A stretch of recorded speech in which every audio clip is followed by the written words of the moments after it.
咪咕视频的观众朋友们，大家好，欢迎您收看这一期的巨星面对面。今天我们在上海体育馆邀请到了 NBA 历史上最年轻的 MVP 德里克·罗斯。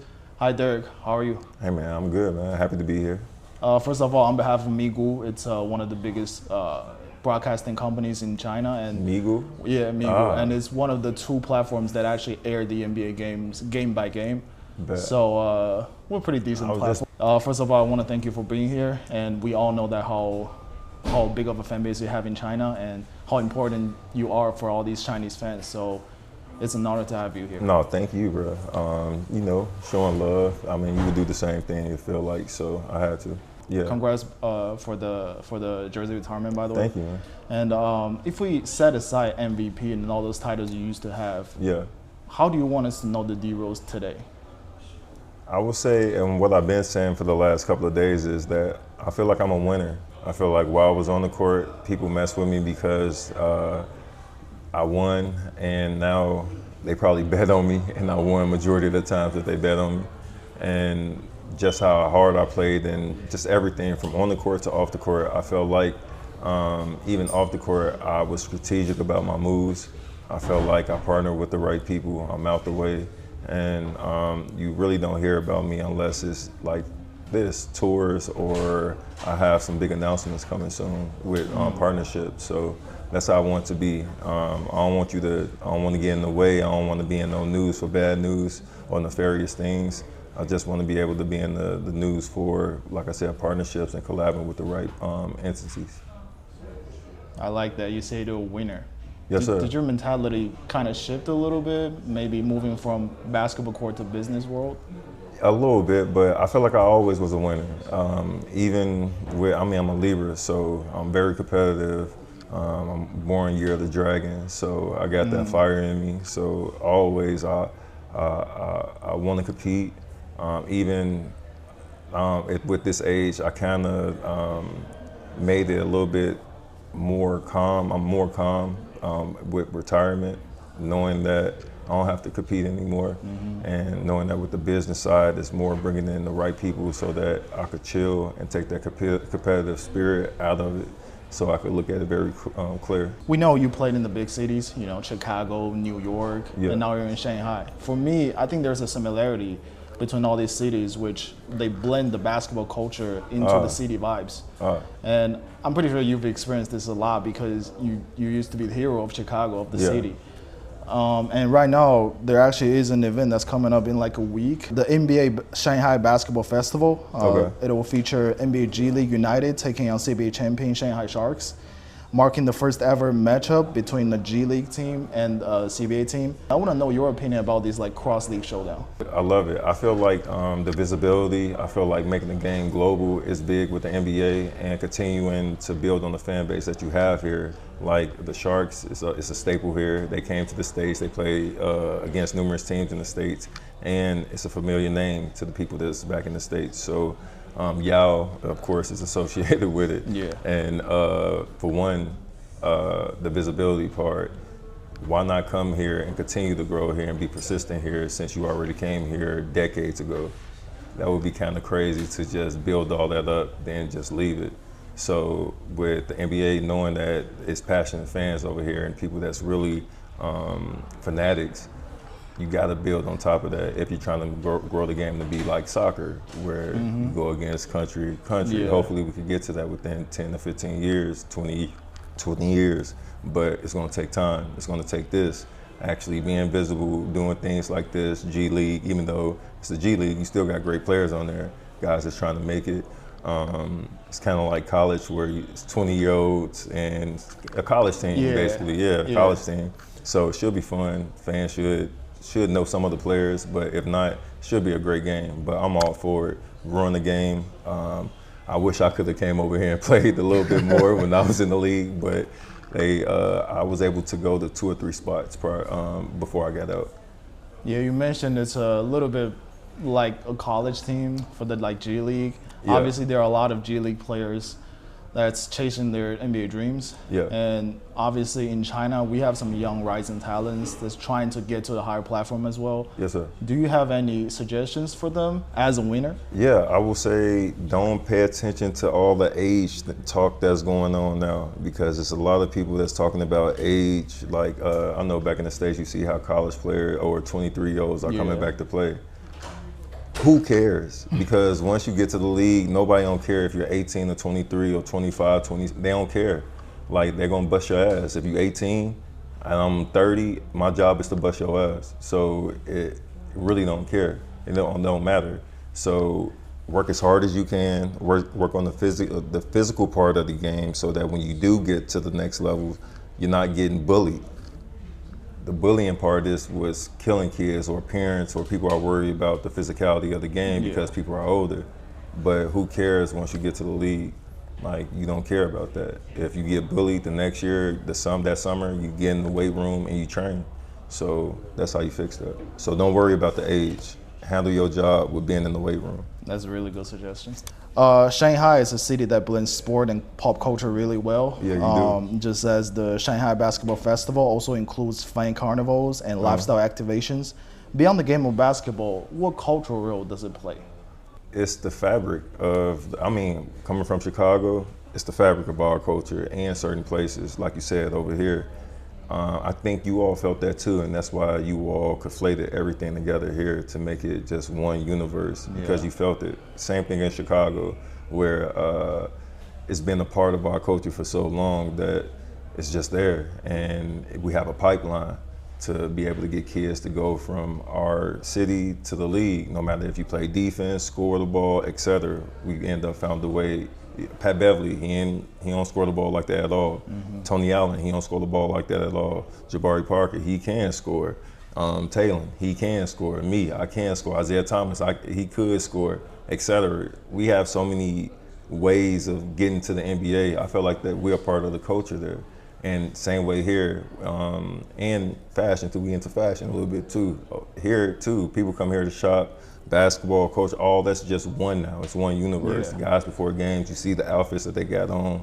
It's all a part of it now, because the kids, they blended everything. So for me, I wasn't into the runway walk and all that, but I'm a city kid. I grew up outside, playing outside, playgrounds. And it's a part of my game, and to see the game grow from seeing NBA coming into the league and teams not traveling nowhere to being a part of the teams to traveling somewhere, it let me know that the game progressed in the right way, and seeing how skilled the kids are let me know that I left the game in like good hands. Would you pay more attention to like the fashion stuff, to like the tunnel fit right now if you're still playing? No, that's what I said. It passed me. Like, I was the guy I had the quiet fit on, not loud. I don't want to be loud with my fashion. When I was younger, I was loud, but I love how it kind of how it stepped into the game. And you got some guys that don't care about it, like Anthony Edwards. He only care about just hooping. So teach his own, but I love all facets of it. Okay, so let's move from the court into business. Moving from the court into businesses, do you feel like a rookie again, or does it actually test your patience? I'm a novice. Yeah, I'm a novice to all of this. Being in the meeting rooms, having business calls, having just changing my schedule, Zooms, business meetings, 3 or 4 calls a day, and that's something you have to get used to. You have to train yourself for that. You got to be able to have discipline for that. Make sure you're still getting your sleep, so that you're not on the call just saying anything, and making sure you're focused, and being able to express yourself and articulate yourself the right way. And that's, for me, that's been the biggest part, being an introvert, stepping into this lane and being in business rooms where guys think that an agent or a representative is supposed to talk for me, but it's me that's doing all the talking. So that's surprising a lot of people, that I'm able to get deals done by just me being in the room. So that's what I'm proud of. You know? I mean, that's the most direct way, right? Just to face, you being the one who's talking. And how old are you? I'm 26. All right. I was born in the year of dragon as well. Oh yeah, so an old school saying, that I've been getting in the business world is just show up. Yeah. All old school guys say, "Oh, you showed up." That's kind of like, "Oh, you applied it." Like you applying the knowledge. Yeah, that shows dedication. Exactly. Most don't. So that's what I've been doing. I show up. We show up. You know what I mean? If you actually feel like a rookie again, I mean, you won the MVP in 3 years into the league, so maybe you'll win another MVP in the business world. Yeah, I mean, this it right here. I feel like me coming over here, being able to establish myself in a new way, and people are still interested, and we've been innovative and new and not stepping on no toes, curating our own thing, not following nobody. Don't got a podcast. Not saying that's a bad thing, but we're different. We feel like we can try to chase it in a different way. So if anything, we're searching for knowledge and working with partners and partnering with people that want to partner with us. And obviously you've had ups and downs in your career, and actually your career actually feels like two lives, one from like franchise centerpiece and then from, you know, changing into a veteran who has to adapt it into different roles. Does this actually help you from building companies?